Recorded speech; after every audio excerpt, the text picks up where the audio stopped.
السلام عليكم أخواتي الكريمات وأخواني الكرام. ضمن سلسلة محاولة توضيح موضوع الهجمة الكبيرة على الإسلام عبر بعض المظاهر من ضمنها الحجاب كما أسلفنا في فيديو سابق. حصلت معي قصة حاب أوصل المضمون اللي فيها، وربما بعض الأخوات الله يكرمهم يعني يستفيدوا منها، من شاءت منهن طبعا.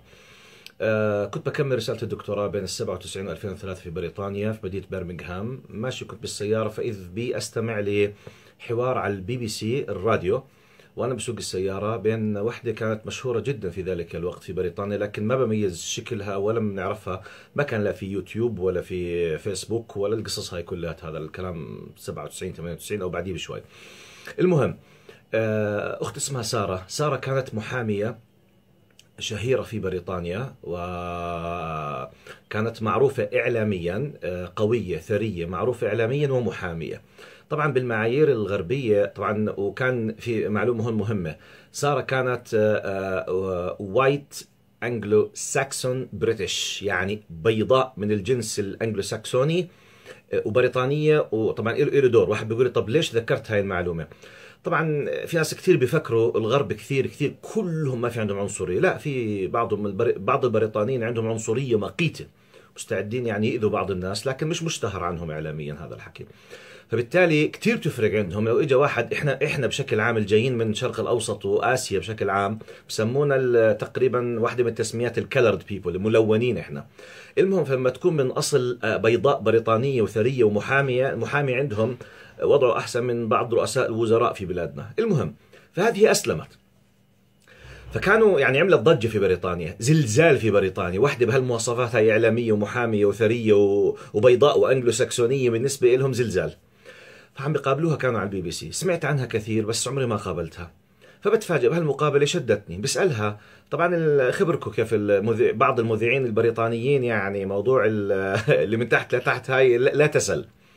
فضربها كم من قنبلة في النقاش. سألها سؤال كلام بما معنى طبعا بالإنجليزي النقاش، بقول لها شوفي، إحنا حريتك الشخصية، حبيت تغير معتقدك فحرة، بنمشي لك إياها بمعنى كلام، لكن اللي مش قادرين يتقبلوا انه انت كيف تلبس الحجاب، يعني بين قوسين حساب، ما انت الفهمانه، ما انت انت الغربيه، انت اللي عارفه حضارتنا وقيمنا، فشو اللي عملتيه في حالك؟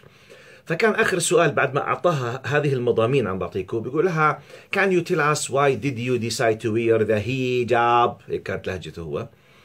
فانا عمالي بسمع من كثر ما أعجبت بجوابها، وهذه امرأة بريطانية غربية يمكن تعرضت لكل أنواع المتع اللي هي بتحبها ومارستها في حياتها الله أعلم، ثم دخلت إلى الإسلام بقناعة، وبالتالي تحجبت وتجلببت بقناعة.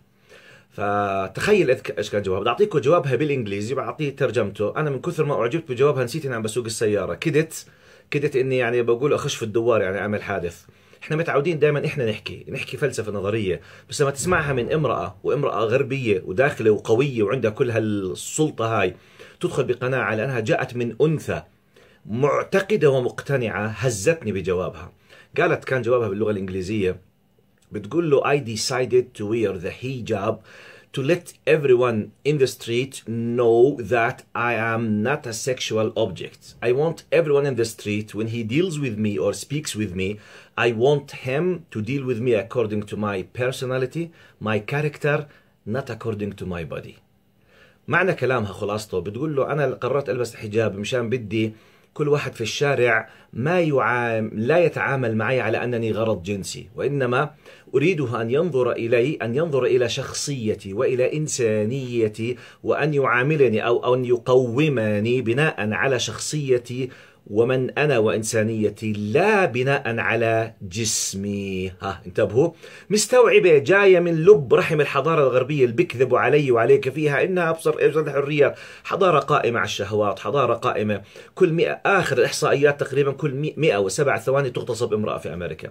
فما يضحك علينا يا أخوي أخوات، في دور وظيفة رهيبة جدا للحجاب. بس حبيت أنقل لكم إياها على لسان امرأة بريطانية بيضاء ثرية غنية أسلمت واقتنعت بالحجاب. رسالة على الأقل للعربيات الطيبات اللي تركوا الحجاب نتيجة الضخ الفكري اللي بيضحكوا عليكم. اسمعوها هاي من وحدة غربية، قرايبها انجاز التعبير قبل الإسلام كانوا من اللي بيكذبوا وبيفتروا على إسلامكم. لا تنسونا من دعاكم.